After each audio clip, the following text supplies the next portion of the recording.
Wharf Shunting. Rennius and Skarloey had been kept in the shed for the rest of the winter. Mr. Hugh started. It coated everything in the yard with frost and ice. I was explaining to the engines in the shed that evening. The line is in good condition, He started. but the points at the bottom station are frozen solid. They needed replacing anyway. Rennius looked dismayed, but it was Skarloey that spoke up. Will we have to cancel our train, sir? Mr. Hugh frowned. We may have to if we can't get them fixed. It was Rennius who spoke next. We don't have to. We can use gravity, he stated proudly, before explaining his idea to Skarloey and Mr. Hugh. When leaving the wharf, there's a thin, narrow bridge and a sharp hill that all the engines have to climb. We push the coaches up the hill, Rennius explained, moving into the siding. The coaches will roll past us. It's just like with the trucks. Skarloey was impressed, and Mr. Hugh agreed to it. However, the coaches had overheard and were offended. Agnes interjected from the shed. Am I to be treated like a common slate wagon? If it keeps the trains running, Rennius teased. Agnes didn't find it funny and brooded to herself all night.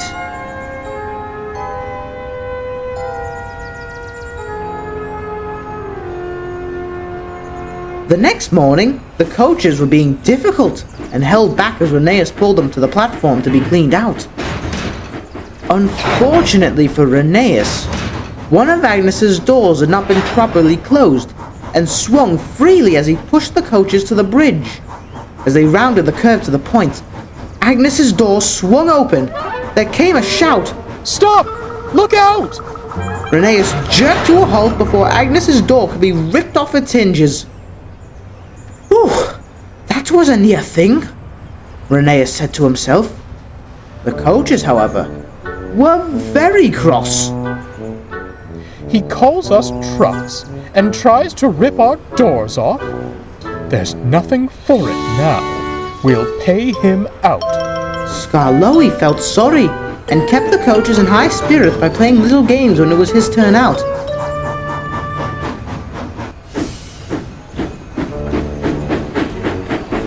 You won't catch me, you won't catch me, he would chortle as he'd roll down the hill.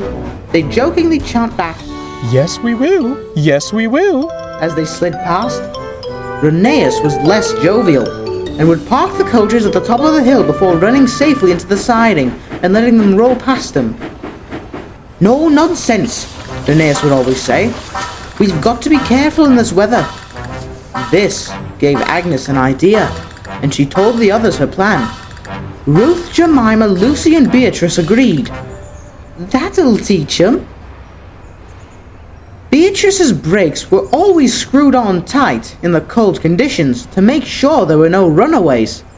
But as the weather relaxed, so did the guard.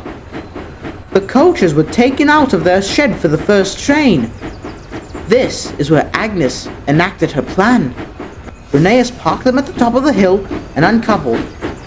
He started rolling down into the loop when he heard a sudden, Go on, girls.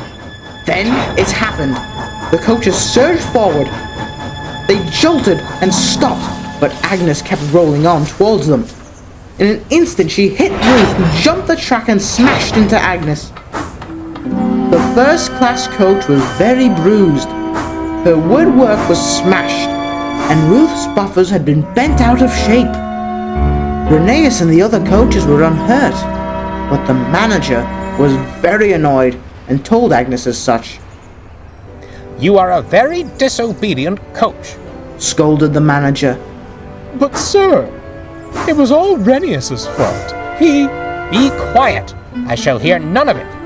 If you can't behave, I'll have your cushions taken away and make you third class like the others. They left Agnes on a siding, feeling very sorry for herself, and Rennius went up the line with the remaining coaches. The poor coach apologized later that night. Renius, Agnes whispered. I'm sorry I caused such a mess. The old engine smiled. I'm sorry too. I never really meant to offend you. Linnaeus continued. Mr. Hugh says the weather will be better soon. They'll have you and the points fixed in no time. Agnes smiled. She hoped she never had to run by gravity again. And that, finished Mr. Hugh, is why we don't let trucks and coaches run amok on gravity. Thank you for telling us, sir, said Peter Sam. Sir Handel didn't say anything. He just stared at his buffers. Mr. Hugh chuckled at him. So mind you take care when taking the coaches out, or else they might chase you down too. Sir Handel doesn't really talk about gravity trains anymore. He says they're silly things, for silly engines.